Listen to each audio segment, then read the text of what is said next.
Assalamualaikum warahmatullahi wabarakatuh. Hamdan syukran lillah wa salatan wa salaman ala rasulillah wa ala alihi wa sahbihi wa mawalah wa ba'd.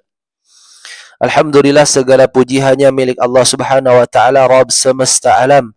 Salawat beriringan salam semoga sentiasa tercurah limpahkan kepada baginda alam Nabi Muhammad sallallahu alaihi wasallam, uswatun hasanah bagi kita semua.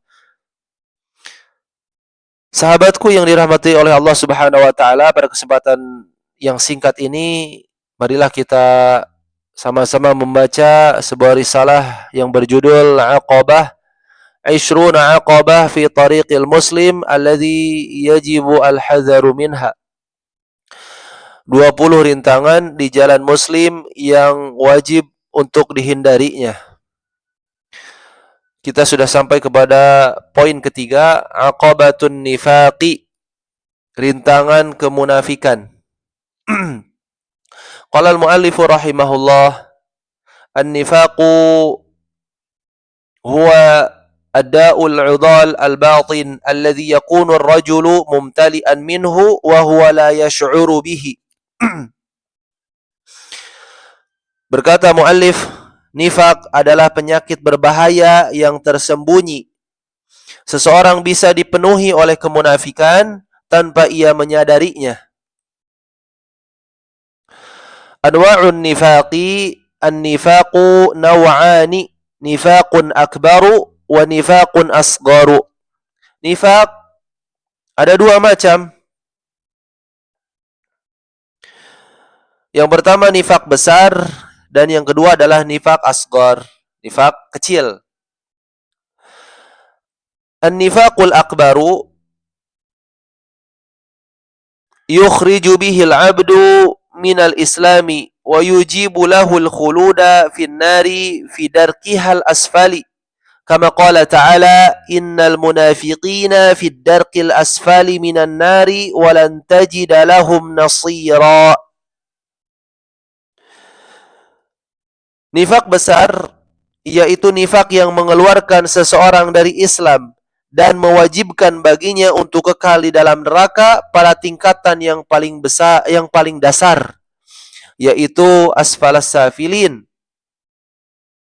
Sebagaimana firman Allah Subhanahu wa taala, sesungguhnya orang-orang munafik itu ditempatkan pada tingkatan yang paling bawah daripada neraka, dan kamu sekali-kali tidak akan mendapatkan seorang penolong pun bagi mereka.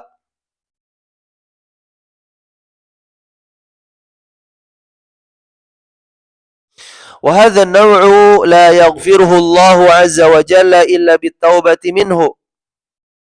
Jenis nifak ini tidak akan diampuni oleh Allah Subhanahu wa taala kecuali dengan taubat nasuha yang sungguh-sungguh. Wa huwa ay yudhhira lil muslimina imanahu billahi wa malaikatihi wa kutubihi wa rusulihi wal yaumil akhir wa huwa fil batini munsalikhun min dhalika kullihi mukadzibun bihi. La yu'minu bi anna Allah takallama bi kalamin anzalahu ala basharin ja'alahu lin-nasi rasulan yahdihim bi idhnihi wa yunziruhum ba'sahu wa yukhawwifuhum 'iqabahu. Jenis nifak ini tidak akan diampuni oleh Allah Subhanahu wa taala kecuali dengan taubat yang sungguh-sungguh. Bentuknya adalah menampakkan keimanan kepada Allah Subhanahu wa taala, kepada malaikatnya, iman kepada kitab-kitabnya, iman kepada rasul-rasulnya dan hari akhir di hadapan kaum muslimin. Padahal dalam batinnya ia melepaskan diri dari semua itu dan mendustakannya. Ia tidak beriman bahwa Allah benar-benar berfirman dan menurunkan wahyu kepada seorang manusia yang dijadikan sebagai rasul untuk membimbing manusia dengan izinnya, memperingatkan mereka dari azabnya dan menakut-nakuti mereka dengan hukumannya.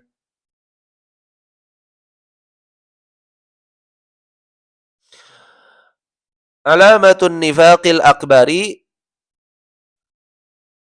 tanda-tanda nifak besar. Al-awwalu bughdu rasuli sallallahu alaihi wasallam wa ma jaa bihi minal huda wan nuri. Membenci Rasulullah sallallahu alaihi wasallam dan ajaran hidayah serta cahaya yang beliau bawa. Athani bughdul mu'minina liimanihim wa tamassukihim biaqidatihim wa mahabbatul kafirina likufrihim. Membenci kaum mukminin karena iman mereka, memusuhi mereka serta mencintai orang kafir karena kekafirannya. Nauzubillah. Ats-tsalits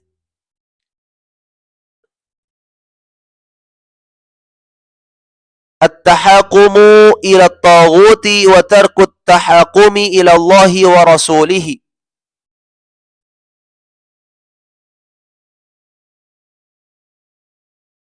Afwan.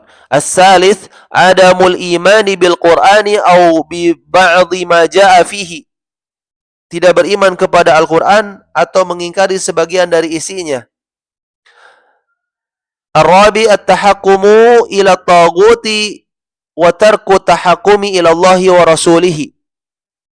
Lebih memilih berhukum kepada tagut dan meninggalkan hukum Allah dan Rasulnya. Al-khamis, karahiyatu irtifa'i dinil Islam wa mahabbatu inkhifadhihi. Membenci tegaknya agama Islam dan mencintai keruntuhannya. As-sadis, adamul imani biwa'dillahi wa wa'idihi fil batin. Tidak meyakini janji dan ancaman Allah di dalam hatinya. As-sabi' as-salatu ma'al muslimina riya'an la an imanin wa tasdiqin biwujubiha.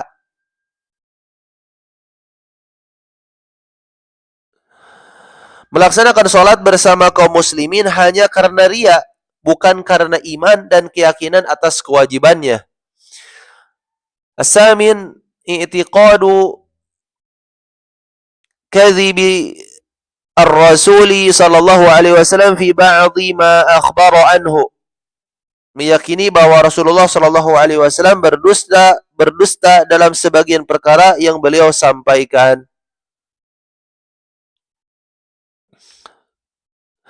Hadza minni wa sallallahu ala nabiyyina Muhammadin wa ala alihi wa sahbihi ajma'in. Wassalamu alaikum warahmatullahi wabarakatuh.